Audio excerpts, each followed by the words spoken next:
Сайн байцгаана уу? Та бүхэндээ шинэ 7 хоногийн мэндийг хүргэе.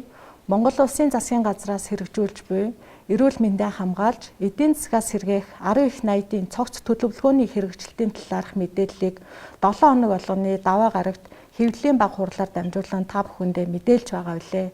За энэ 7 хоногт бол бүх нийтийн өндөржүүлсэн бэлэн байдлаас шалтгаалж бид бүхэн мэдээллийг сангийн яамнаас дэцаадтай хамтран мэдээлэл хүргэж байна.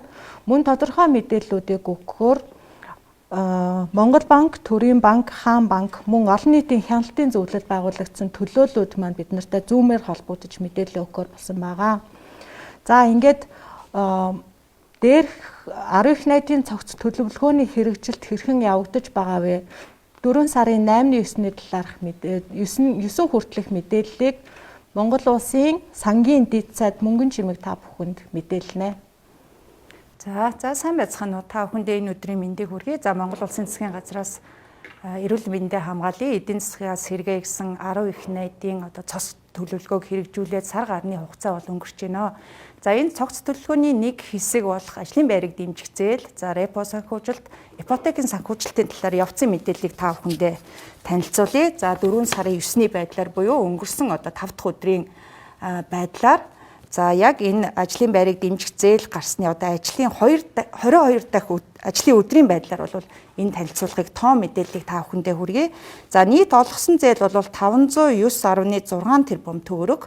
За 7116 зээлдэгчид бол олгосон байна. За үүнээсээ задлаад харах юм бол Улаанбаатар хотод 279.6 тэрбум төгрөг, 2897 зээлдэгчид. За орон нутагт бол 230 тэрбумыг 4219 зээлдэгчд олгосон байна. За эндээс бол харахад бол орон нутагт төлхөө энэ зээлдэгчдэд илүү хүмүүс орон нутгийн хүмүүст энэ зээлийн хүртээмж илүү хүрсэн байна гэдгийг эндээс харж болохоор байна.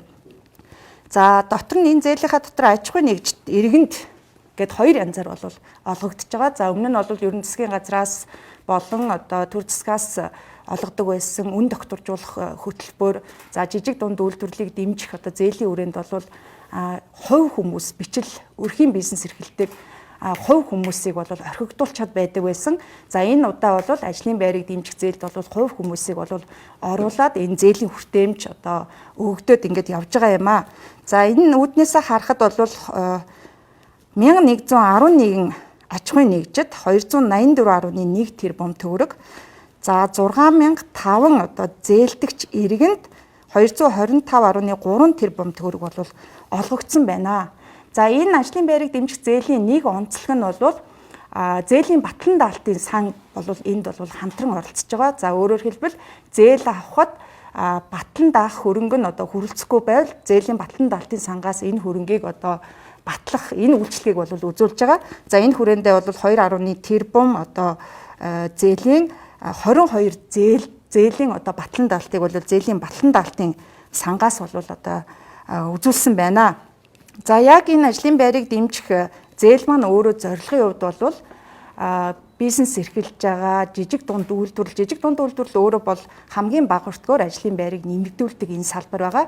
За энэ салбарт ажлын байрыг хадгалах бизнесийнхаа үйл ажиллагааг доктортой цаашаа үргэлжлүүлэхэд зориулж эргэлтийн хөрөнгийн дэмжлэгийг засгийн газрын зүгээс хөнгөлөлттэй хүүгийн 6% хөнгөлөлттэй хүүг өгөөд за тухайн иргэнд тухайн аж ахуйн нэгжид бол 3% хүүтэй энэ зээл бол очиж байгаа. За энэ хүрээндээ бол саяын миний хэлсэн тоон хүрээнд бол 13958 ажлын байрыг бид нэр бол хадгалаад явж чадж байна гэсэн ийм статистик тоо бол гараад ингээд явж байна. За дараагийн хоёр зээлийн асуудал бол Монгол банкны үндсэн өөрсдийнх нь бүтээгдэхүүн байдаг. Репо санхүүжилт, ипотекийн санхүүжилт. Гэхдээ энэ хоёр санхүүжилтийн яг гарцын талаар өнөөдрийн тоон мэдээллийг бас нэгэнт ажлын байрыг дэмжих зээлийн мэдээллийг өгч байгаа үрээнд бол та бүхэнд бас өгөөд ингэж явъя гэж бодож байна. За 237.6 тэрбум төгрөгийн за 1529 зээлдэгчд бол гаргасан байна. За эндээс ингээд задлаад харах юм бол Улаанбаатар хотод бол 181.5 тэрбум 985 зээлдэгчид, за орон нутагт бол 56.1 тэрбум 544 зээлдэгчид. За энээс харах юм бол 1121 аж ахуйн нэгжид за 408 одоо иргэнд бол энэ репо санхүүжилт бол гарсан байна. За шинэ зээлд бол энэ дотроо бол шинэ зээлд бол 59.4 тэрбумыг 289 зээлдэгчид за дахин санхүүжилтыг бол 178.2 тэрбумыг 1240 одоо зээлдэгчд бол энэ репо санхүүжилтийн зээл 4 сарын 9-ний байдлаар бол гарсан байна. За энэ хүрээндээ бол 13,957 одоо ажлын байрыг бас хадгалаад ингээд явж байна гэсэн ийм статистик тоо бол гарсан байгаа. За дараагийн зээл бол ипотекийн зээл. За ипотекийн зээл бол нийт одоо оны 1 сарын 1-ээс хойш 4 сарын 9-ний өдрийг хүртэл бол 218.6 тэрбум төгрөгийг 2928 зээлдэгчид гарсан байна. За энийг дотор нь задлаад харах юм бол 2147 зээлдэгчд бол Улаанбаатар хотод, за 781 зээлдэгчд одоо орон нутагт бол гарсан байна. За өөрөөр хэлбэл он гарснаас хойш 2928 өрх айлууд маань одоо 6% ипотекийн зээлд хамрагдаж одоо өөрийн гэсэн одоо байртай болсон байна гэдгийг энд бол энэ тоог бол илэрхийлэгдэж байна. За ер нь ажлын байрыг дэмжих зээл дээр нь репо санхүүжилт ипотекийн зээл маань өөрөө бол энэ эдийн засгийн идэвхжлийг одоо дэмжиж өгөх энэ одоо зорилгоор бол гараад ингэж явж байгаа. За энэ дээр бол бас олон байгууллагууд бид нар бол хамтарч ажиллаж байна. За Монгол банк байна, Сангийн яам, Монгол банк, за хөдөө аж ахуйн яам болон за арилжааны банкуд дээр нь бас олон нийтийн зөвлөл болох одоо худалдаа аж үйлдвэрийн тэнхим гэх мэтчлэн хэвлэл мэдээллийн байгууллагууд, төрийн бас байгууллагууд гэдэг олон байгууллагууд бол хамтарч ажиллаж байна. Энийг үр дүнтэй явуулах яг одоо тухайн зээл бол эзэнд нь очих тал дээр бол нэлээд ингэж анхаарч ажиллаж байгаа.